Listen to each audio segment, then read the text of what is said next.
that maybe don't need as much of our coaching, who are perhaps from a different background, who perhaps are from, a Glenalmond, and I don't know Perth overly well, but who's from a far less affluent background. We have to take these things into consideration if we want to build real relationships, and diving into, it's not just the players that we're designing the session for. It's, if we have co-coaches, and we need to be really, really clear on our roles and responsibilities. So that leads us into attack, and within our roles and responsibilities, we need to understand that who's coaching attack, what are our attack principles, what questions are they going to ask, what interventions are they going to use, do we need a primer?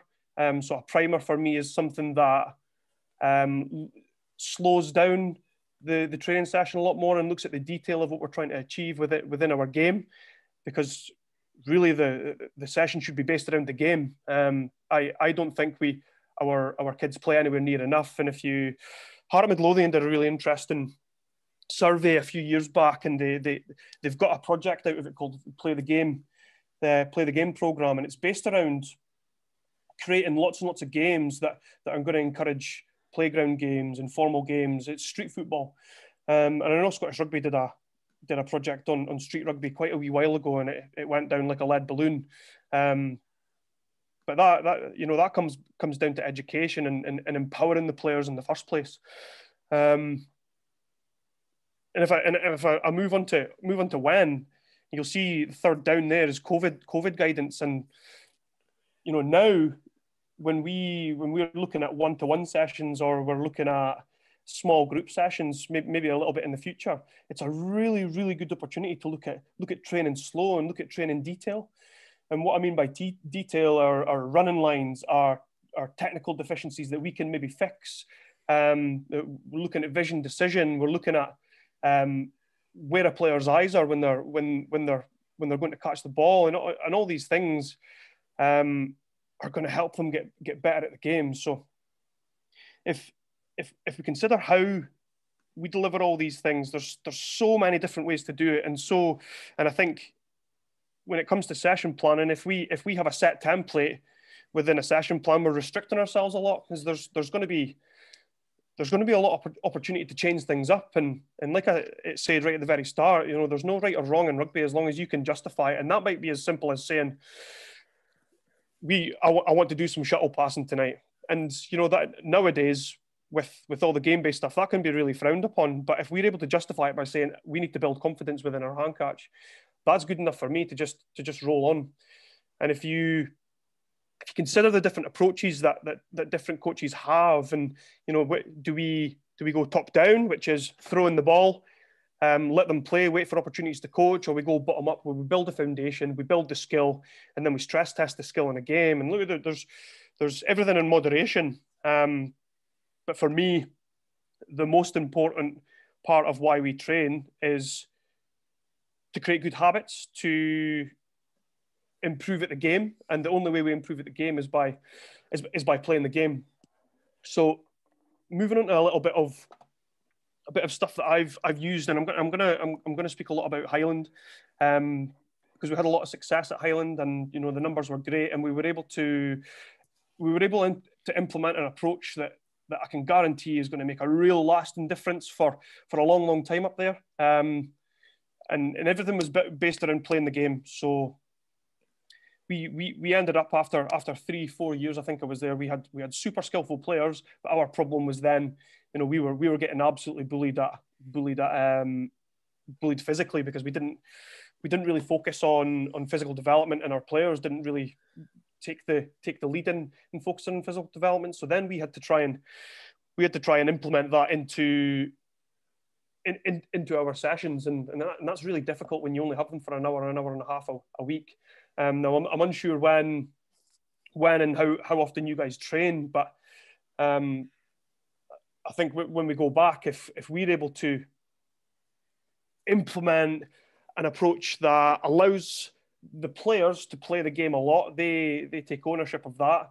They understand all these games that we have here, and when we see them playing these in the warm-up, when we see them playing them before training, well before training. We see them playing these in the playground, for example. Although everywhere I went in Inverness, there was no ball games at training. I'm not sure what it's like. No ball games at playtime, so I'm not sure what it's like down the road. But these are just problems that we have. And when we consider what would a kid do if we threw a rugby ball, a tennis ball, and a football out into a pitch and we left them for half an hour, they would all probably play football. So, it's up to us to try and, as rugby coaches and as myself and Sam as rugby professionals, we need to facilitate some sort of rugby learning that is fun, that is effective, and that is super efficient. And I believe that's through a game intelligence approach. So that's always at the forefront of my mind when we're speaking about session design. So before we've even got anywhere near the session, maybe we've played a game on a Sunday or a Saturday, and we're looking at what we want to look at on a Wednesday. Let's say we train on a Wednesday. The best tool I've found is WhatsApp. We can, if you have a screen recorder on your phone, you can screen record clips from YouTube, from Sky Go, from whatever you want, and just put that straight onto WhatsApp. You can cut the video, and that's such a good training tool. Whether that's to coaches or whether that's to players. And I think using supporting documents, stats and facts within our core games are super important. So I asked at the very start, and sorry, I can't see my screen, so I don't know if any of you have commented at all, but what habits do you want to get from your game? And my personal philosophy is I want a 2-pass mentality, because that's going to create more one-on-ones for me, and that's going to create more offloading opportunities. I want to run with the ball in hand quite a lot, and I want ruck speed. So all of our core games that we created, and you'll see a lot of them here at the top right, and you'll see a lot of them from Magic Academy on the left. All of our core games had measurables where we wanted less than 3-second rucks. We wanted to play 2 passes from every ruck.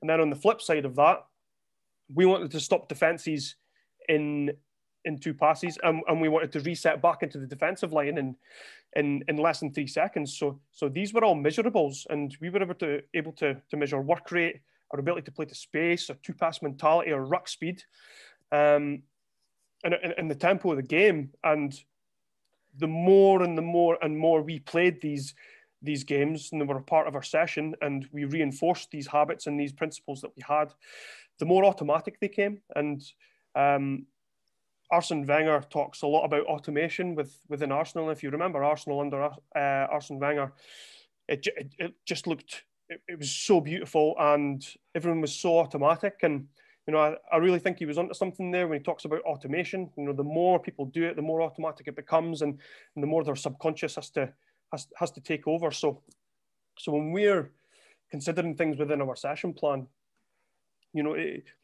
I would completely base it around a core game, and then work backwards from the game. So the game as a full is 15 aside, 7s, 5s, 10s, whatever you want it to be. And working back from that and creating a really safe environment, we would take something like Highlanders, for example, which you can see on the graphic on the right at the bottom right hand corner, which for me is one of the best development tools that we could get. It takes away the physical contest at the breakdown and at the tackle, and really focuses on roles and responsibilities and detail, and it really gives. If you want ruck speed, you need to win the race to every single ruck. So that mentality was hammered in by playing these games an awful lot. So, pardon me, we would have set plans based around what questions we were going to ask. Who needs stretched? Who needs supported? Who's hanging out in the wing? Who's at first receiver all the time? Who's kicking the ball the most? Who's contesting at the breakdown the most? Who's first there? Who's hanging back at fullback? Who's maybe struggling with hand speed, and all these things were taken into account so that we could speak about individualization, and we would have a whole column based around individualization. So that could be even a reflection on what happened last time. So this person struggled with this. So this, for example, we have Fat Wee Johnny who hangs out on the wing. He doesn't do that in a game because he's told he's a prop. So we, as coaches, we first of all we limit their ability to play in a game. So he's at a scrum, stands in the middle of the field, the ball gets away from him, comes back to him, he carries, doesn't get an opportunity to pass. He maybe touches the ball 5 to 10 times in a game. But in training, he still lingers out in the wing. He never gets himself into first receiver. So he's never put in a position to pass the ball. So how do we encourage and incentivize him to maybe move further infield, to get his hands on the ball more, to pass more, and then perhaps he's a little bit lazy in defence and he's not working for the rest of his team. And so you can completely in it or Judas someone by saying, who do you think isn't working hard enough? Get them to point at people, and then if they're all friends and we've created a nice friendly environment where mistakes are allowed and we're allowed to have a laugh and a joke, and we're comfortable with that. People are comfortable when they're laughing and not having to think about things. They're clearly going to point to him. So we make him a straight touch turnover. So anytime he touches anyone with the ball, his team get the ball back. So that's individualizing the game within the game, and I would absolutely encourage having a whole section dedicated to that, because it's so vital within game development. And quite often when things break down and we're not able to challenge or support people enough, we try and grab back control as coaches, and we want to go and do a drill. But there is a ton of science based around the transfer of understanding, execution, decision-making from games based around context. So that should really factor into how we stretch and support people. And really when the games are going, what's on our mind should be about keeping energy high, about praising effort. So what I mean by praising effort is our objective for two-touch turnover for Barbarians is to create one-on-ones or to create 2v1s. And little Johnny has struggled over and over again to identify and execute a 2v1. But this time he's got the ball in his hands, he's squared up on the inside shoulder and he's given the ball, but the execution's poor. We can lap that up, and we can motivate and praise the decision, because it's the decision that's important, because the execution will come way further down the line. And that's something to take note of. So when we're within these games and when we're co-creating and co-coaching, it's super important for us to understand whose role is what. So if we have, this might be, these numbers might be completely wrong, but if we have 40 kids coming, we could have 4 pitches of 5 aside. And that would mean that 3 people look after the attack on each pitch and 3 people look after the defense on each pick. 3 pitch. So Sam, am I right? And are those coaching teams far too big? No. Okay, cool. So we could then start to make use of parents. We could then start to make use of injured players. So we need people to time keep. We need people to reinforce the principles. We need people to count how many touches our perceived weakest players are getting. So when that falls back into maybe wanting to control things a little bit more, we're able to base things around facts and stats. And at Highland, we created a performance score. So when I'm talking about habits, we created a performance score, which was called the 2-3 principle. And that was implemented from first 15 to second 15, from under 18 all the way down to under 13. And for me personally, as someone who was managing a lot of coaches, up to 100 coaches in the club, I needed to somehow influence and control them a little bit more. And as you can see from the graph in the bottom left-hand corner, nearly all of our graphs were a W. And to put context to that, we wanted 2 passes from a ruck to reset back into the line in 3 seconds. In defence, we wanted to stop them in 2 passes, and we wanted to reset back into the line in 3 seconds.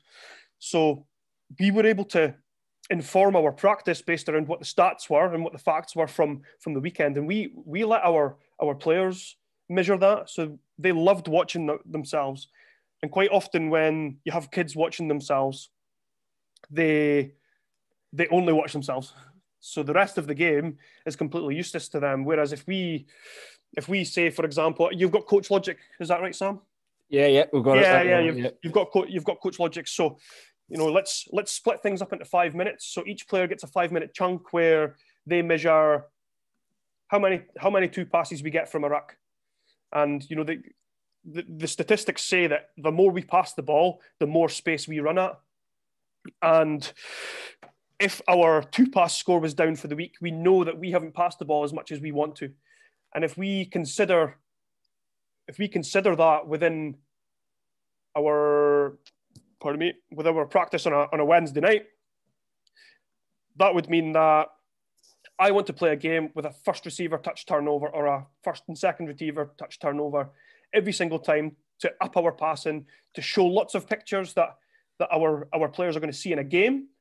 And then we actually consider where the ball's lost most at youth level, and that is at first receiver, and that is from high balls. So within all of this, we get loads of opportunity to explore and discover our skills. And if we have that first receiver touch turnover, we're then incentivizing the defense to work really hard to get set early, understanding that they need to rest at the defensive line, not on the way to the defensive line.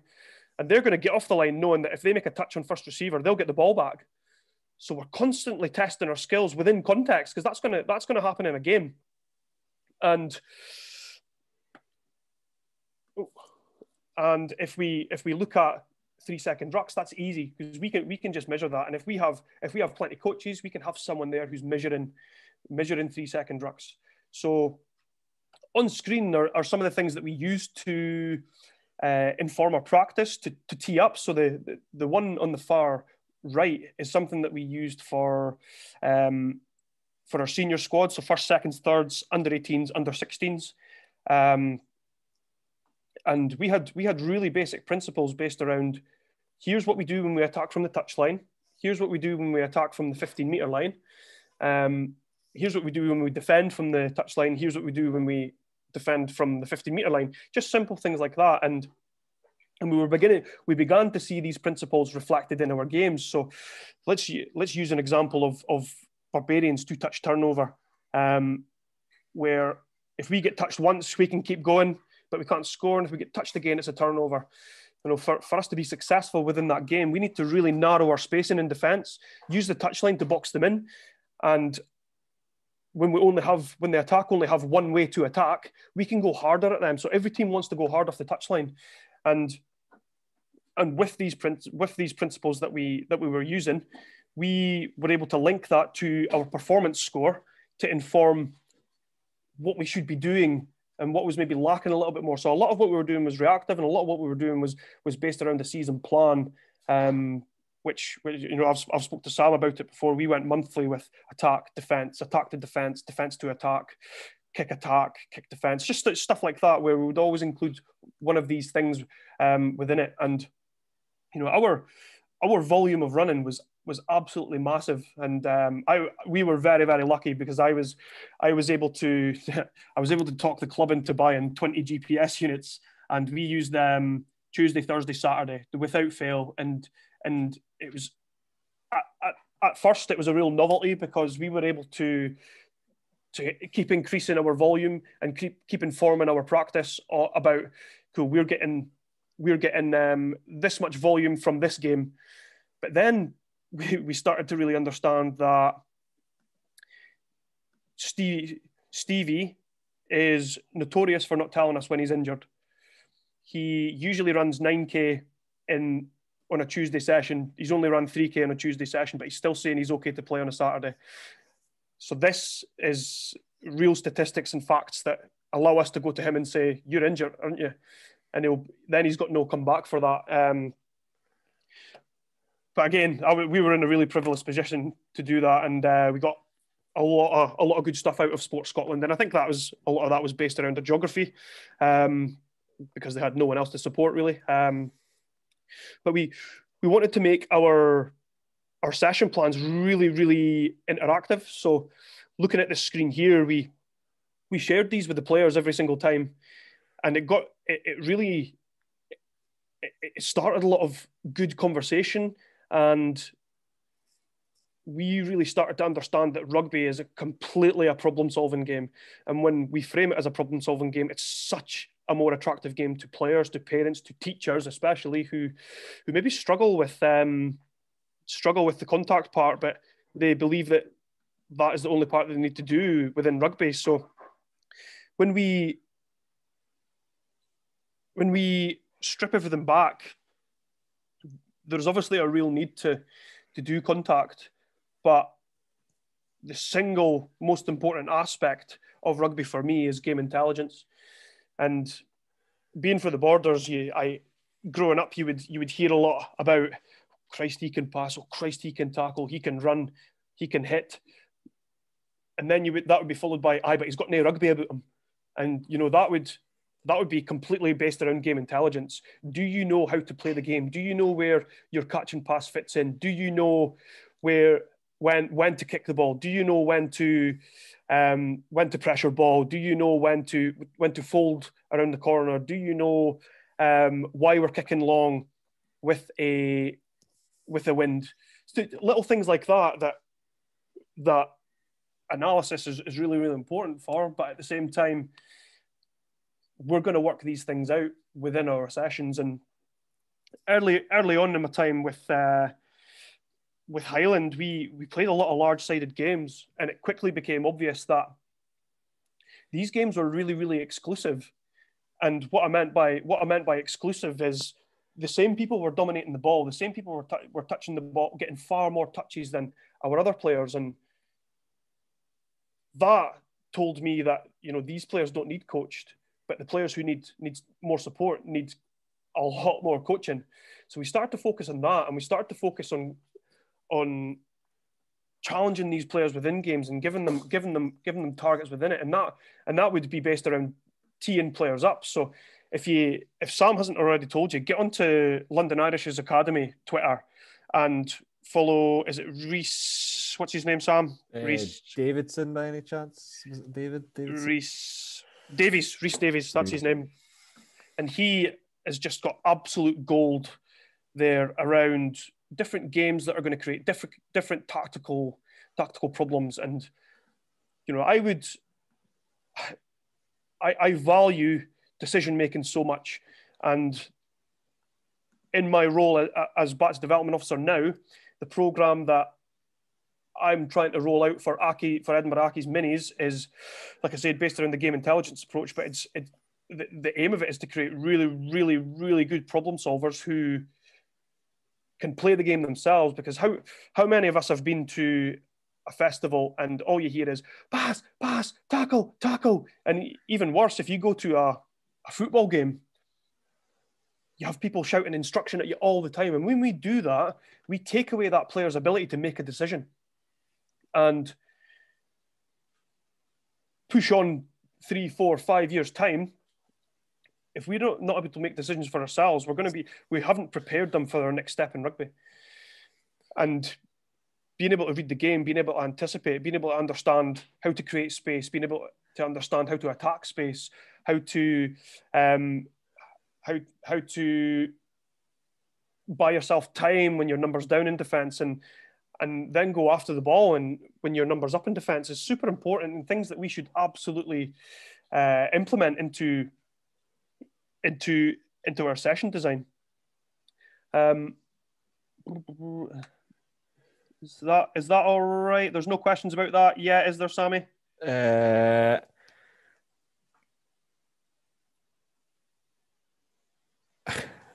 No, nothing so far, mate. You're all good. Cool, good. So actually, somebody's come on saying, did you get thrown out of the Carter? Apparently they threw you out of the Carter for underage drinking. The Carter? Yeah. The Carter the Carter's Rest. It seems like Mr. Wares has thrown you out in Jed before, Iain, so you're well known already. So what Michael Wares? Wares doesn't mingle with us common folk.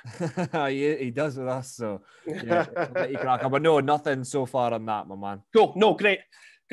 And to really not inform, but we need a bank of games and a bank of tactical problems that are really going to challenge our players and challenge us as coaches as well.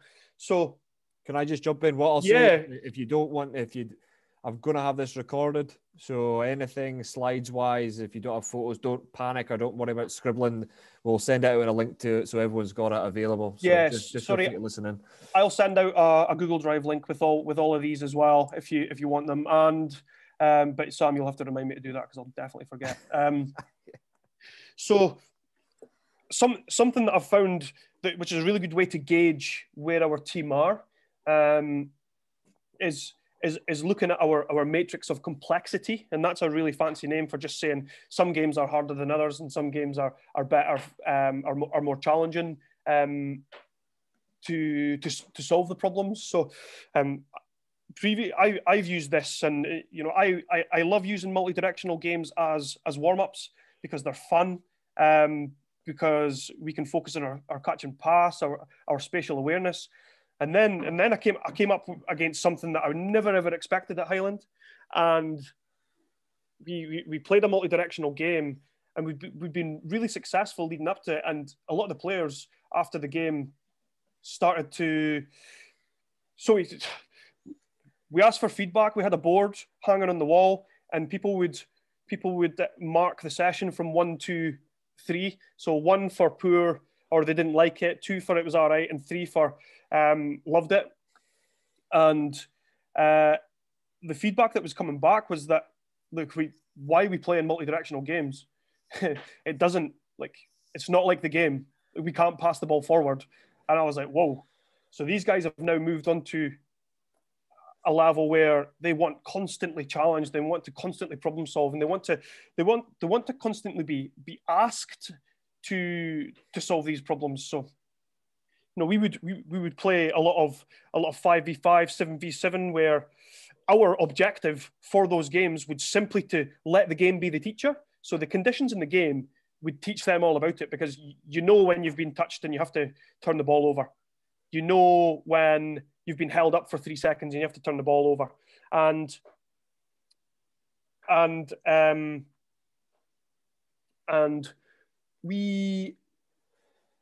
our objective through that was for everybody to get 20 touches of the ball. And that would be through a 5-minute block. And in that 5-minute block, it would be so high intensity. The guys would be blowing.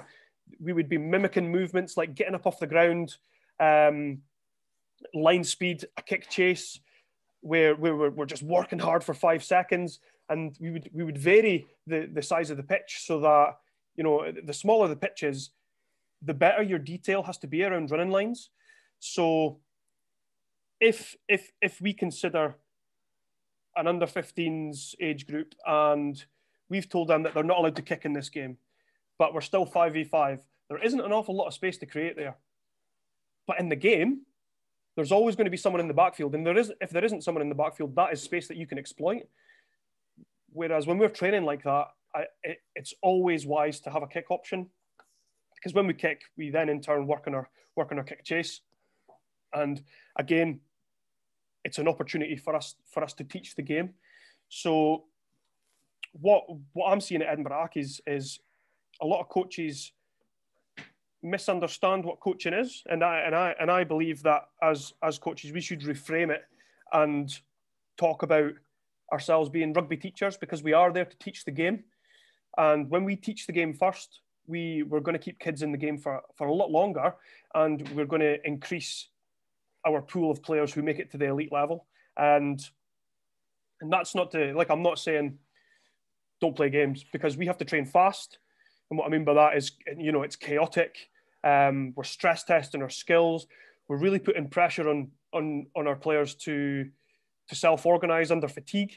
And then we train slow, where we look at the detail. And my personal philosophy on that is our drills have to look like the game.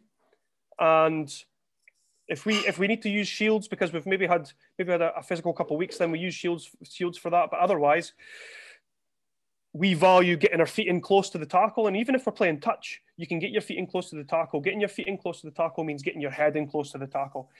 And if we do that in touch games, that's creating a good habit in itself. And there needs to be room within your session plan to take these sort of notes. What's that? And when we do that, and when we essentially journal and keep our session plans going, it's amazing looking back at the stuff. The other day I looked back at a notebook that I had with Bigger over 5 years ago, and the stuff that I'm looking at, I thought I was rubbish back then, and I'm looking at it going, Christ, I forgot about that, and that's really good. I'm going to use that now. So looking back at that, I'm able to support what I'm going to do next. And my role at Bats at the moment is completely based around minis and trying to really create a unique selling point for Aki's minis, because they have loads of competition. Like within a stone's throw, they've got 4 clubs. So we need to do something different that keeps our players there and has players coming from elsewhere to get there. But the stuff that we're doing with Aki's minis is the same stuff that we're doing with the first team. They're the same games. We obviously have far more simple objectives, but we understand as a club that the game is the teacher. We're trying to teach them the game, and we're trying to allow these players to become really good decision makers and problem solvers.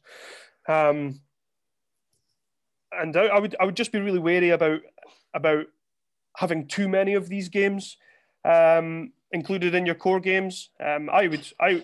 If you're starting with a new group from under 13, there is absolutely no harm in playing Hoik Ball as a warm up, playing Barbarians as your main game, and then Waratahs as your finisher, and maybe moving into a game of sevens or a game of tens or something like that. Because at the end of the day, we're still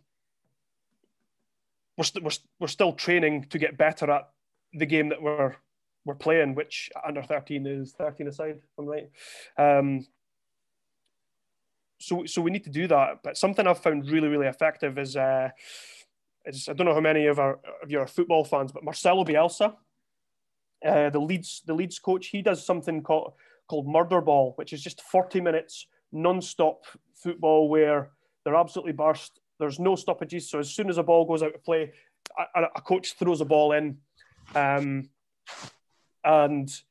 if there's a foul, the ball just gets thrown in or given to the nearest person. And I wouldn't call it murder ball with kids, but I took that principle and used it with Highland as well. And the improvement over 2 weeks of just doing 12 minutes of that.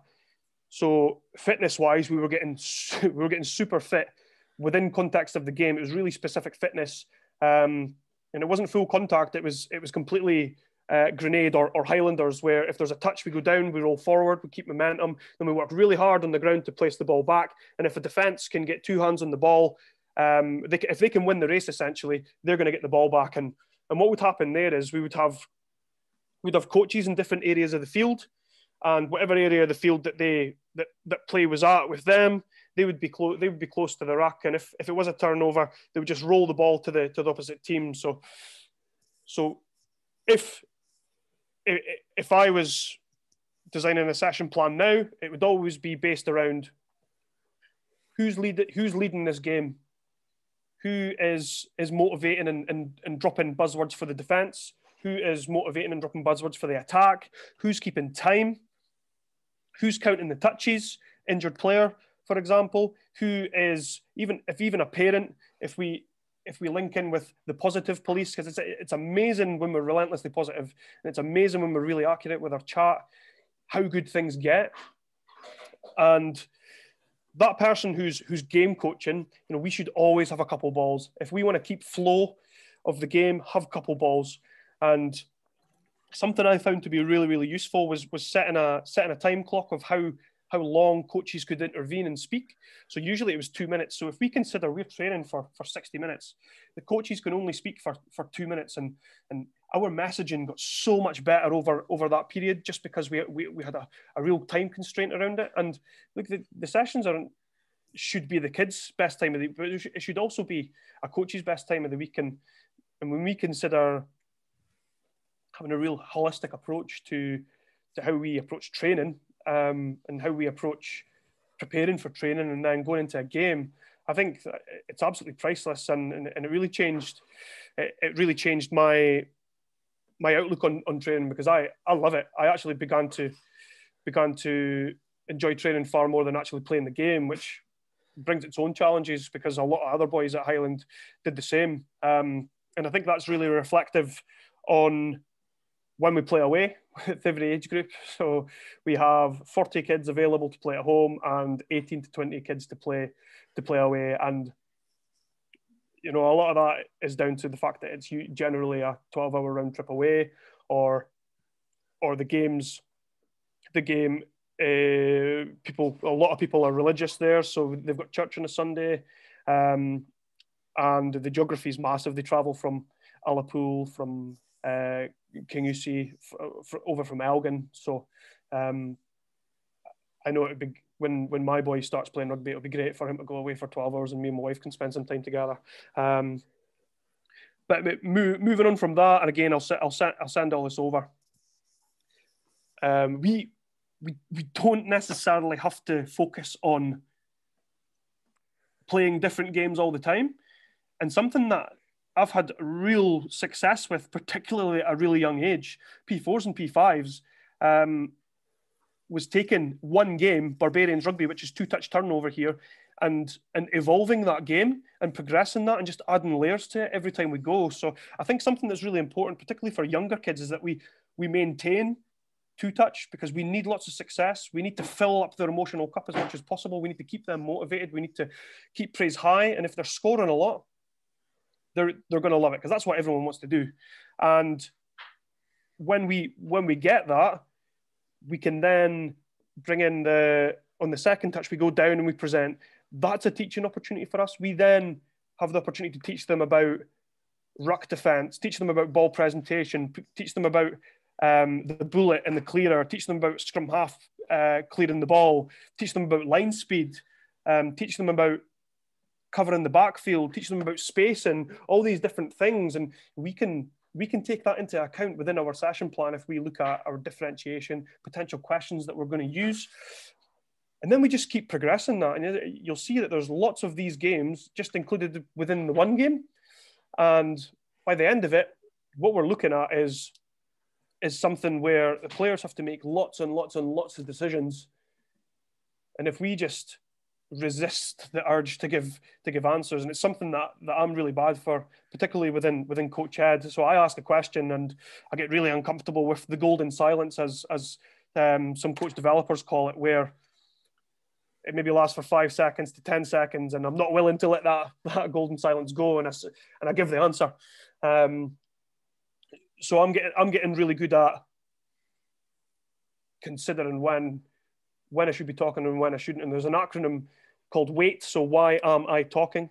And I've always got to remind myself of that, especially when I've asked the question. And when we're on the topic of questions, you know, there's a lot around just asking questions for the sake of asking questions, and sometimes we're just better just leaving it.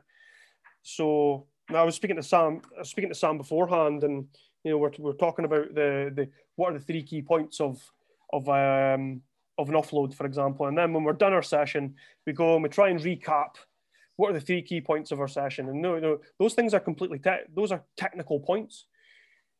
And our focus at the moment should be completely tactical, because they need to understand the game. Yes, they need to understand the technical points of it, but if we're just asking them to repeat what we've been saying, it's the exact same problem that we have in school, where we're just teaching them to remember things. So when we are looking at our objectives of the game, really consider how our questions are going to instigate discussion and empowering players to feed back on that. So you'll see that the circles here are just the white ones are some considerations that we should have for our players. So who needs more support? Who needs stretch? Who needs incentive? How are we communicating? And when there's someone in the Highland senior team at the moment who just huffs and puffs all the time, but he's such a good player, and the body language is just contagious, and it's like poison. When the body language goes, then your chat goes, and you end up arguing with someone, then someone else joins in, and then before you know it, there's just a black cloud over everything, and you're just as well going right away home. So just having a real clear principle of the fact that we're going to be relentlessly positive here. If we don't have anything nice to say, don't bother saying it, because it isn't going to help us. But also understanding that if we're given feedback, us as coaches need to understand the difference between feedback and just telling players that they're shit. And standing at the side of the pitch, constantly shouting, is often misconstrued as coaching, when I would say it's moaning. And what the kids are thinking is, oh, I wish he would shut up. And even worse if it's your dad, oh, I wish my dad would shut up. So consider the acronym WAIT, and consider not just focusing on the simple things of our session design. And I know that, look, this has been completely based around the game and environment, because I do believe that those two things are absolutely crucial to influencing our session design. I'm not sure how it works with you guys, but co-creating our session plans are really important, because if it becomes a dictatorship, it's just one person's opinion, and we need to be able to have really aggressive conversation and debate. But then at the end of it, we have an action plan, and we have something where we're going to come out, we wipe that clean, we don't take anything personally, and we get on for the kids, for the players, and just make sure that we're as planned as possible. And that's questions. That's who is going to need more support. That is who's timekeeping. And I'm going to send these slides over, but everything within that, I believe, should be focused towards the tactical side of the game rather than the technical side of the game. And if we do want to use a primer or a skill zone, it's important for me. It's important that that looks like the game, because we do far too many activities and drills that look completely different to what the players are going to see in a game. But thank you for that. I think I'm done. One more. Cool. Yeah, I am done, I think. Class. Sorry, Chegg, you go. No, sorry, and I've look. I was saying to Sam before, my notes are extremely vague, and I've. Oh fuck, Chegg, hold on, I've muted you by accident. I am unmuted. Yeah, that is totally my fault. Sorry. Looking at my notes are just super vague, so I'm going to send all these through to Sam, and he can send them on to you guys. But if you have any questions, and again, this is my version of the game and my version of it. It's not the way to do it. And you know, I suppose if I was your director of rugby, I would be telling you that's the way to do it. But I appreciate you coming on and listening to me ramble. I do appreciate being allowed to sell my version of the game. Brilliant. My head is absolute mince. There was some fantastic stuff in there, Chegg, some real nuggets for folk, and I saw numerous people writing down and taking notes, so that can only be a positive for sure. Does anybody have any questions in there? And feel free to either put it in the chat or unmute yourself. Yeah, Gary, you got one? I'll just unmute yourself, Gary, if you can, and just go for it. Go for it, Gary. Yeah, just in a small side of the game, you know, if it starts off and it gets really sloppy after the first minute or 2 minutes, how long would you leave it? Would you leave it for quite a while to see if the players resolve it themselves, or would you try and nip it in the bud and give them a bit of direction just to get them on the right track from early doors? Yeah, that's a bloody difficult one, isn't it? Because it can be so frustrating, like unbelievably frustrating watching something that is just completely in utter shite. And and our ability to stand back and just resist the urge to intervene is super important. So if you could go for another it completely depends on how long you're playing for. If you've got a 7-minute game and 3 minutes of it is totally crap, then you're going to have to rethink things, or maybe regress things or progress things. So I would leave it a minute and a half. You're going to get a feel for it, and you're going to get a feel for when motivation dies with the players, because that is so important. And especially when we're game coaching, if we focus on trying to keep motivation high and praising absolutely everything, things will eventually work out. And something that I've just recently tried, I can't remember where I stole it from, but I definitely stole it from somewhere, was I've had a lot of players in my time who really struggle with catch and pass, but they're doing all the right things. They're doing all the technical points where it's, hands up, reaching out and grabbing it, and it's just not happening for them. And then we said, let's be really, really conscious about where our eyes are. And all of a sudden, we're catching balls that we wouldn't used to. Everything becomes so much more accurate. And then we start to focus on, well, cool, what are our comms like? Are we being super accurate around how we're speaking? Is it just like coughs and grunts? Do people know that? Is there have these players been playing for years and years and years and have that sort of cohesion? I doubt it. We're Scottish and we don't speak to each other. So if you can try it next time you're going, I would absolutely consider saying, I just want you guys to be really conscious about where your eyes are when you're catching the ball. And I think things will dramatically improve. And I am so happy that I did that and that it worked for me, because I'm going to take that into every level that I do. Okay, well, Phil, I'm unmuted. Can I just throw another quick one? So yeah. You've got 3 coaches, and you're talking about having an attack coach and a defence coach. Should one of us be taking on these roles, or should we be rotating them on a weekly basis, or stay in that role for, say, 8 weeks, so that we can develop our own skills in those areas? Yeah, I reckon you should rotate it as much as you can.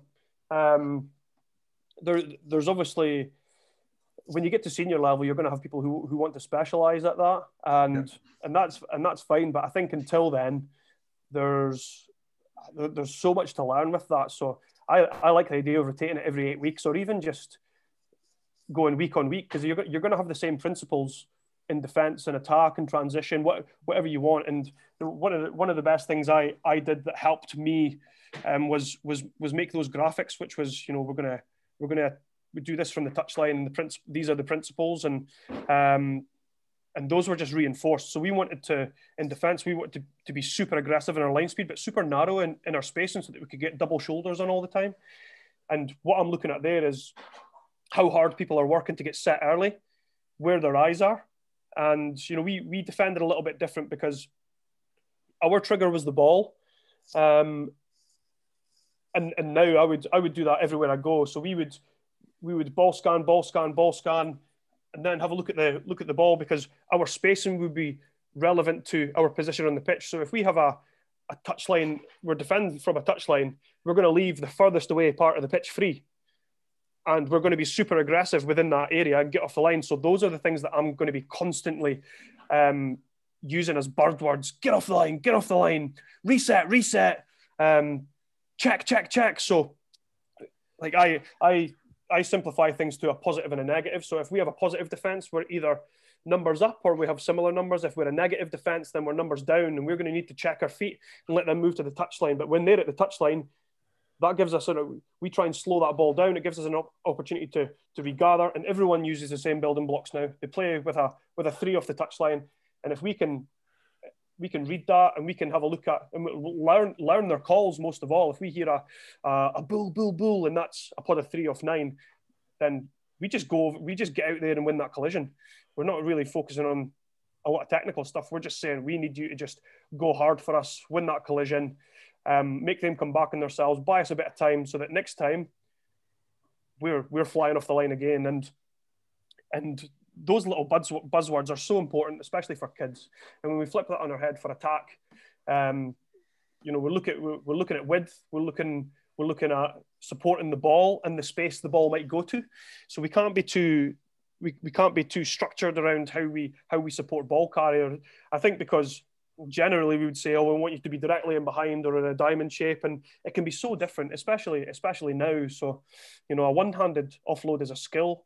And if we're able to support the ball and the space the ball might go to, that within coaching, the principles of play are pretty valuable. And even when we are game coaching, that if we are having to correct some technical deficiencies. It can just be simple as a pat on the back and saying, look, next time, let's just try have our hands up, or asking a question, what might you do different next time to keep the flow of the game, and then try and just engage in that conversation, because nobody likes to be told that they've dropped the ball when they've dropped the ball, if you know what I mean, because it's, I went through 18 years of being told I was shit at tackling. I wasn't told why I was shit at tackling. And then I went to Edinburgh Accies, and Roddy Grant was our contact coach there, and he broke it down for me. But he broke it down for me in a way that I had lots of opportunity to actually have a go at it. It wasn't stopping the game and stopping everybody and telling, right, everybody, Iain's shite at tackling because he's leaving his feet too early. He's not getting his feet close enough. He's not getting his head close enough. He's not making shoulder contact. It was a case of, he just pulled me out and he says, look, let's imagine that you're kicking a football away from between the other person's feet, and really look to get your head close and wrap as hard as you can. Just keep fighting in there. And I was like, right, cool. And because it was during the games that we were playing, I had lots of opportunity to fail again. But that failing opportunity gave him lots of opportunity to feed back to me. And he fed back to me in a way that built me up, rather than continue to just tell me that I was crap. I'm not crap at tackling anymore, by the way. I'm well good. Thanks very much, Iain. I've enjoyed the whole presentation. I'll mute myself again. Okay, thanks. I appreciate that, Gary. Cheers, Gary. Anybody else got any questions? Mr. Rankin, of course he does. Love this. This is what I'm looking forward to. This will be good. Right, Dave, fire on. Why do you say that? Anyway, thank you very much. Actually, I've really found your talk really interesting. The bit I found it really very interesting was where you talked about larger games becoming exclusive. Yeah. And bigger and more skillful players get more touches more regularly. And the less, I suppose, the smaller and less skillful players don't get as many touches. And you suggested about breaking out into smaller groups. In your experience, would you do that every training session? And if so, after how long would you start to see a difference and start bringing them back together again? So I'll use COVID as an example. When we were back allowed to train in smaller groups and play touch games, all we did was 6v6. So we split the pitch up into however many sides, and we just played 6v6. There was no set roles. No one had static positions. We were allowed to start with 1v1 scrums and tip-offs and rock, paper, scissors, just silly little things like that. And initially we thought that it was just improving people's conditioning, and then we went into, if you remember, Crusaders touch that I showed earlier, where we had to play 3 passes, and then we did things like Springboks, and we did things where we played 10v10 and 12v12. And after, I think we went back into, we did a Tuesday, Thursday. Then on the Tuesday we did a bigger game, and in that game we made a condition where if you kick the ball into the 22 and you make a touch on the player that receives it, you're going to get the ball back on the 22. And we started to see, it's funny because we started to see massive improvement in our third 15 and our second 15 players, whereas our first team players were, it's hard to tell whether they're improving or not because their skills are at a good level anyway. But we just found that we had injured players on the side, and they were taking an error count, and they were looking at who our perceived weakest players were and how many touches of the ball they were getting, how many errors they were getting, and what sort of errors they were. And we had people who we would never ever consider for first team rugby just doing really simple things super well, and they'll probably get a game for Highland first team in whenever we're allowed to get back, and they wouldn't have even been considered for the second team. So I would look at having, it completely depends. If you've only got one training night a week, then you maybe just have a 2-week block where for if you have a 90-minute session, half an hour of that session is going to be small-sided games where it's non-stop. You stop for a couple minutes and do some technical stuff. So what we did was we went hard for 5 minutes. There was no stoppage. And then when we did stop, when we wanted to speak and when we wanted to have a break, we had crazy catches out. We had small balls. We were just constantly throwing and constantly working on our vision decision. And I think that in itself helped an awful lot.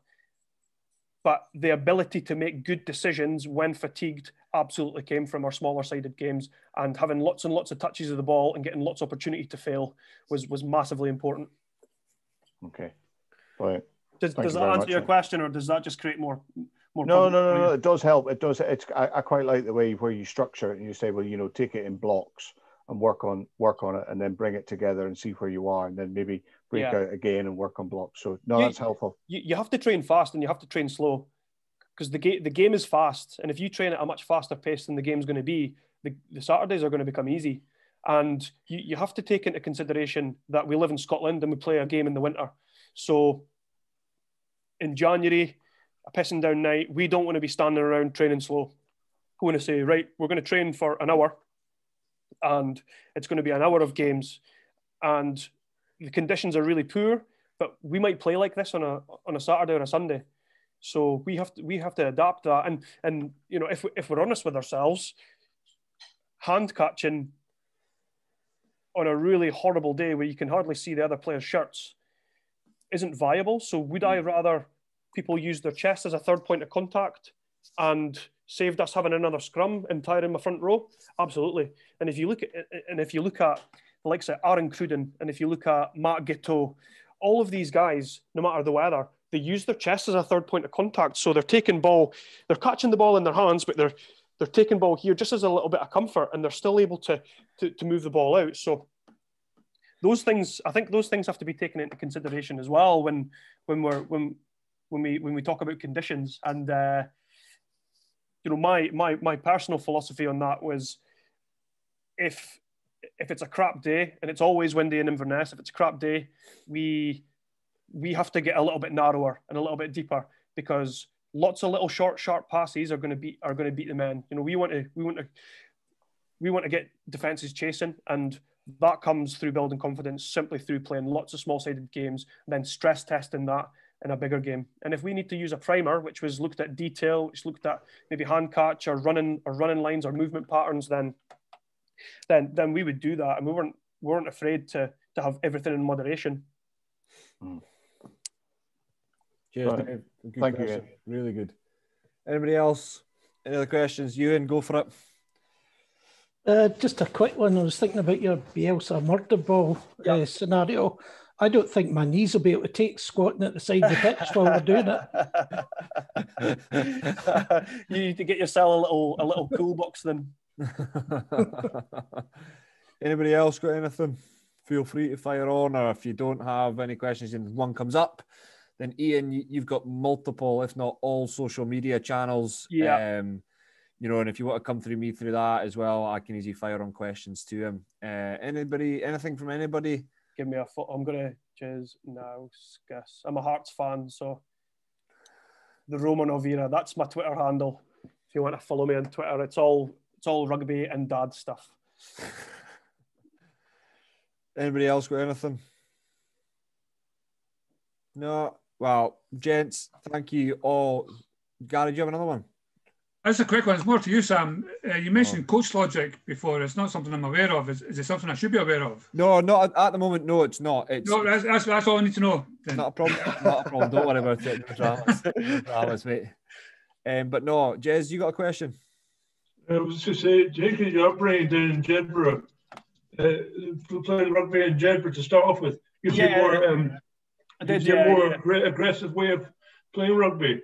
It was up here, because I think up here in Perthshire we tend to be more, helping the person up from the ground, when they fall down and look after something like that. Because in Jed, you're told to stamp them in the ground, Well, I remember my first Border League game. I was 16 years old and I was playing at Langham in the Border League. And we were coming out the tunnel and I was spat on, and I thought, oh dearie me. And it was funny because my first game, Greg Laidlaw was at fullback, Clark Laidlaw was at 12, and it's funny because I turned around after I was spat on, and it was my cousin's wee boy and that had spat on me. And from there, that was a big learning curve. But then going into contact, going into training, and understanding that we're no the most talented folk in the world, but we care. And I'm having the conversation now at Edinburgh Accies where they're talking that we're dying in the last 20 minutes of games, and I think it's because they don't care enough. And like man for man, they have a better team than any of the border teams put together. But the border teams, they've got loads of rugby about them. Their game intelligence is through the roof. They're all brought up with a ball in their hand, and they're all super aggressive because they care and they want to make an impact for their town, for their pals, and like there's a reason why there's 8 border teams in the top two leagues in Scotland, and it's completely cultural. But I would agree with that. You're not going to get helped up if you're playing in a border derby. That's for sure. I mean, I was brought up playing with Kevin Armstrong and Gary Armstrong. Yeah, you have to be a hard bugger to play with them. Kevin and Gary always went 100% in everything, training the whole lot, and it made everyone else go, that bit harder in training as well. Totally. Gary still does, no matter what, and he always said there's no point in doing a half job, and that's in everything in his life, whether it's horse riding, whether it's haulage, whether it's sheep shearing. Christ, you should see that man shear a sheep. No, cheers, Jez. It's actually quite an insight into border rugby and how soft it is. So it's good to see that it's still alive and we all know that the centre of the universe in rugby in Scotland's Aberdeen. So I don't know why we're all kidding ourselves. The graveyard. No, honestly, thanks again, Iain. Any questions from anybody? If not, feel free to leave. And like I say, we'll post something out next week about another webinar for you. But again, thanks for your time. I hope lockdown's okay and everyone's all right in your families and what have you. And like I say, reach out if there's anything that anybody needs. But no, thanks again, boys, and really appreciate it. Thank you. Thank you very much. Just